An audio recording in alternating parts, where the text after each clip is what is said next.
So today in math class with Mr. D, we got to measure the same amount of grams, and each color gram represented a different weight. Like brown was 20, tin was yellow, and orange was 5. So we had to measure the equal amount of weight. So we did pencils, erasers, pens, and all of that sort of stuff.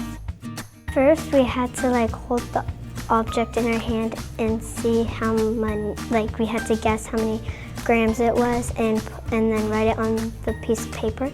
And then we put the object in the cup, and then we put the blocks in the cup to see how much grams it was, and then we would write how much it actually was on the piece of paper.